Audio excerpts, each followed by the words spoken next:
ஆங்கில புத்தாண்டையொட்டி தஞ்சாவூர் பெரிய கோவிலில் ஏராளமான பொதுமக்கள் அதிகாலை முதலே சுவாமி தரிசனம் செய்து வரக்கூடிய நிலையில் ஆண்டின் முதல் நாளை கோயிலுக்கு வந்து தூங்குவது மகிழ்ச்சி அளிப்பதாக அவர்கள் தெரிவித்திருக்கிறார்கள். இது பற்றிய விவரங்களை எம்முடைய செய்தியாளர் ராஜ்குமார் வழங்க நாம் கேட்கலாம். ராஜ்குமார், விவரங்கள்.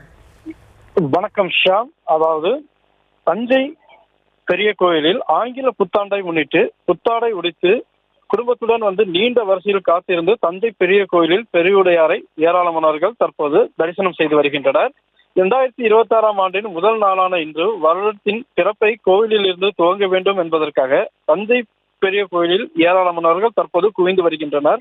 உலக பிரசித்தி பெற்ற தஞ்சை பெரிய கோயிலில் ஒவ்வொரும் புத்தாடை உடுத்தி குடும்பத்துடன் பெரிய கோயிலுக்கு தற்போது வந்துள்ளனர். இந்த ஆண்டு சிறப்பாக அமைய வேண்டும், நினைத்த காரியங்கள் கைகூட வேண்டும், இயற்கை சீற்றங்கள் நிகழாமல் பருவமழை பொழிந்து விவசாயம் செழிக்க வேண்டும் என வேண்டிக் கொண்டு நீண்ட வரிசையில் நின்று காத்திருந்து பெருவுடையாரை தற்போது வணங்கி வருகின்றனர். புத்தாடை என்பதால் காலை முதலே பக்தர்கள் கூட்டம் தற்போது தஞ்சை பெரிய கோயிலில் குவிந்து வருகின்றனர். ஷாம். ராஜ்குமார், தற்போதைய விவரங்களுக்கு நன்றி. இந்த ஆண்டின் முதல் நாளை கோவிலுக்கு வந்து துவங்குவது மகிழ்ச்சி அளிப்பதாக பக்தர்கள் தெரிவித்திருக்கக்கூடிய நிலையில் அதை தற்போது கேட்கலாம். நியூ இயருக்காக நான் இங்கே இருக்கணும்னு, இங்கே தஞ்சாவூரில் தான் நியூ இயரை செலிப்ரேட் பண்ணணும்னு அங்கேருந்து வந்திருக்கேன். ஃபஸ்ட் டைம் நம்மளோட தமிழ்ட அடையாளம்ன்ற ஒரு இடத்துல நான் நிற்கிறது எனக்கு ரொம்ப சந்தோஷமாக இருக்குது. தரிசனம் பண்ண உள்ளே போகும்போது என்ன அறியாமே கண்களால் அவ்வளோ கண்ணீர், அவ்வளோ சந்தோஷம் பார்க்கும்போது மெய்மறந்து அழுது தரிசனம் பண்ணிட்டு எனக்கு ரொம்ப சந்தோஷமாக இருக்குது. இங்கே இந்த நியூ இயரை இந்த ஆண்டில் நான் கொண்டாடுறது, இந்த ஆண்டை தொடங்குறது.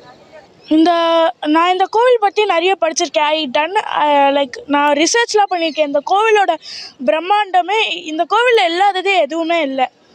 ஸோ இந்த கோவில் பேசிக்லி ராஜராஜ சோழன் காலத்தில் கட்டினதுங்கிறதே எனக்கு மிகப்பெரிய ஒரு ஆச்சரியமான இருந்தது.